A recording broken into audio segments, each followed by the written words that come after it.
Alex, it's always good to speak with you. I mentioned some of the big lies of recent times, but that is just the tip of the iceberg. Tell me, what is driving politicians and so-called experts to treat us in this way? Thanks for having me on. Look, I think some of the things you've just highlighted there are, in fact, the tip of the iceberg, as you say. And look, the problems that I see are probably two or threefold. The first one is that we do have, I think, and we do live in what we could describe as a post-truth era now in 2023, and probably have for some time. In your time in politics, you were a person that really grabbed onto the Overton window and grabbed onto issues to talk about the truth of them, things like China and global warming, well before they were fashionable or there was even really any resistance.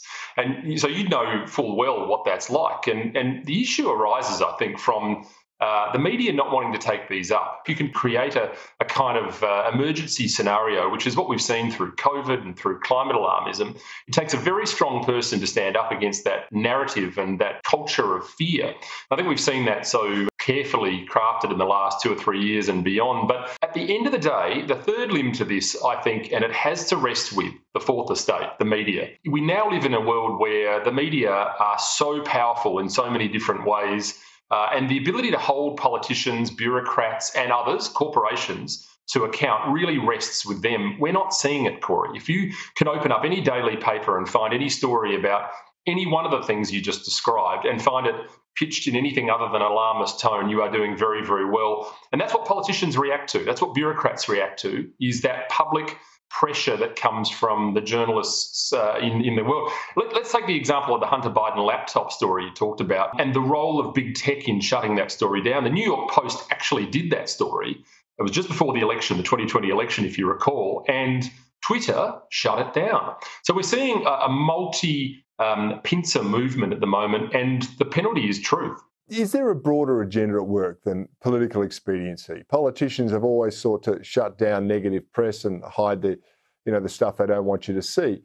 But there is a responsibility of the media, as you point out, and it seems that most of them, or much of it, has now been captured, will not attack the zeitgeist, even though it needs to be exposed as pure bull dust. Yeah, indeed. And look, that's a question I ask myself almost every day. What is starting this and what is driving it? And I often say that going into Parliament in Canberra, as you know well, is a little bit like opening the doors to Narnia. You walk out into the real world out there and you hear people talking about issues and concerns about these sorts of things sometimes. And you walk in and the zeitgeist is quite different. And it's mainly because it's being tipped in from the top, almost like a champagne fountain. You know, the media tip in from the top floor, the agenda, and it trickles down through the political and bureaucratic classes. One of the things that's really struck me over 3 years in that building, though, is just how much clout the bureaucracy have. And I think it's growing. I think we're seeing that. And of course, you know, if the Voice were to tragically be successful, we'd see even another bureaucratic class being initiated in Canberra. But I think the problem is that the numbers now overwhelm politicians, and it takes very, very strong politicians to put back on that. Where that comes from? Well, I think a lot of the bureaucratic class take their lead from places like the United Nations, the World Health Organization, and the IPCC in the case of climate change. So is there an agenda? Well, that's the million-dollar question. But I can tell you that people out on the street don't care about what the IPCC says, and neither do I. Yeah, and nor you should. But you made the point, it takes a very strong politician to push back against the bureaucratic class doesn't matter who's been elected, they're always in power. But one of the things that challenges me is those who do deceive us so publicly and so brazenly are rarely held to account. And if I just think about the COVID mouthpieces for a second, they were clearly not being accurate. They weren't following any science. They didn't have any sort of real reason for doing a lot of the stuff they did.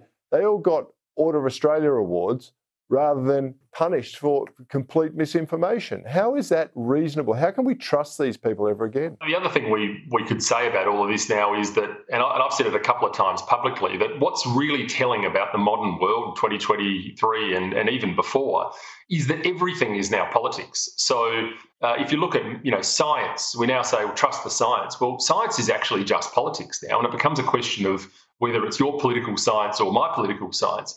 The same is true in sport. Sport is now just politics.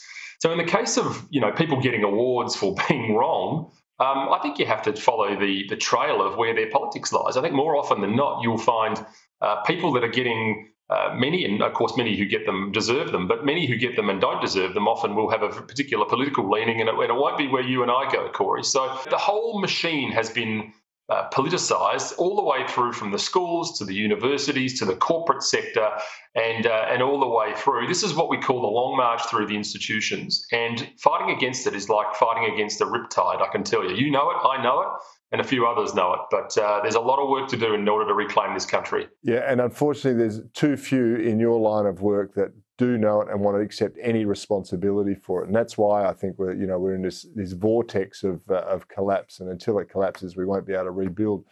But you keep pushing against that crazy piece of string, Senator Antic, because we need your voice there in Canberra. Thanks for joining me today. Thanks, Corey.